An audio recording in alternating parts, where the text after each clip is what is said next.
जय आदिवासी युवा शक्ति संगठन यानी कि जैस आगामी विधानसभा चुनावों में भाजपा और कांग्रेस का गणित बिगाड़ने को तैयार नजर आ रहा है।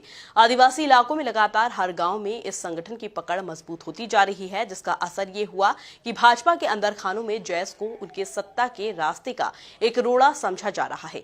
लेकिन आगामी समय में जैस की रणनीति क्या होगी, इसी पर देखिए हमारी यह खास रिपोर्ट। जैस संगठन दिखाएगा अपना दम, विधानसभा चुनाव में जैस भरेगा हुंकार। भाजपा और कांग्रेस की रणनीति पर असर, कांग्रेस का डीएनए होने पर जैस का इनकार। जी हां, मध्य प्रदेश देश का एकमात्र ऐसा राज्य है जहां पर सबसे अधिक आदिवासी जनसंख्या निवास करती है, लेकिन जब इन जनजातियों की मुख्यधारा में गिनती की जाती है तो यह काफी पिछड़े हुए नजर आते हैं। इसी को ध्यान में रखकर जैस संगठन का निर्माण किया गया है, जो कि आने वाले वक्त में सियासी दलों का समीकरण बिगाड़ सकता है।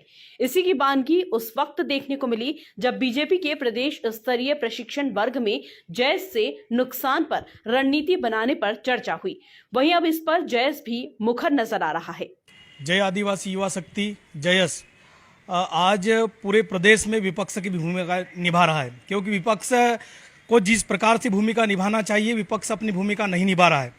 और आज माननीय वीडी शर्मा जी ने, जो बीजेपी के प्रदेश अध्यक्ष हैं, उन्होंने अपने मुंह से बोला है कि उनको कांग्रेस से तकलीफ नहीं है, उनको कांग्रेस से दिक्कत नहीं है, उनको जयस से तकलीफ है।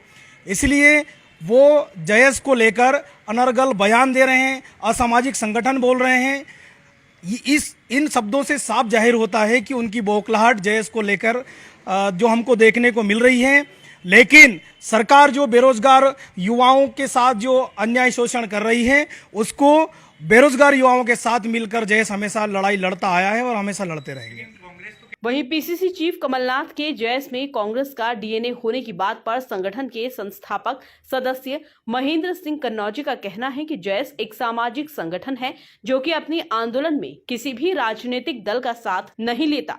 जयस एक शुद्ध रूप से सामाजिक संगठन है और हम लोग अपने मुद्दे की लड़ाई लड़ते हैं। ये व्यक्तिगत उनका विचार हो सकता है या उन्होंने जो भी सोचा है, क्योंकि व्यक्ति किसी न किसी एक राजनीतिक दल को वोट करता है। मैं इन बातों का खंडन करता हूं कि डीएनए या जिस प्रकार से जयस पे आरोप लगाए जा रहे हैं, कुछ लोग हो सकते हैं, लेकिन जयस एक सामाजिक, शुद्ध रूप से सामाजिक संगठन है। देखिए, डॉक्टर हीरा अलावा कांग्रेस में जाकर कांग्रेस के सिंबल पर मनाव विधानसभा से चुनाव लड़े।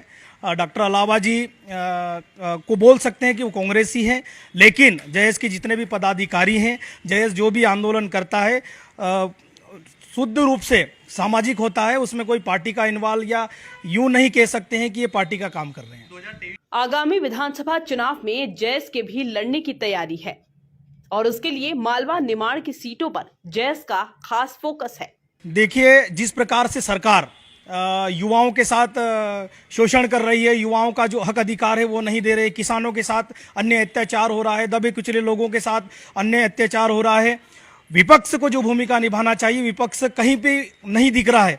हम लोग विपक्ष अगर अपना काम नहीं करेंगे, हम विपक्ष की भूमिका निभा रहे हैं। और अगर ऐसी आवश्यकता लगी कि हमारे जो राजनीतिक दल है वो अपने मुद्दे से भटक जाएंगे, बेरोजगार युवाओं के मुद्दे अगर नहीं उठाएंगे, तो हम विचार करेंगे और हो सके तो हम इंडिपेंडेंट भी लड़ेंगे। हमारी बूथ लेवल पे हमारे कार्यकर्ताओं के साथ हमारी संवाद हो रहे हैं, बैठकें हो रही है, हमारे पूरा खाका तैयार हो रहा है। अगर ऐसा आवश्यकता लगा कि राजनीतिक दलों को जो काम करना चाहिए वो अगर नहीं करेंगे तो हम बिल्कुल इंडिपेंडेंट रूप से लड़ेंगे। हम लोग मालवा निमाड़ की जो 22-23 सीटें हैं उन पे अभी फोकस कर रहे हैं।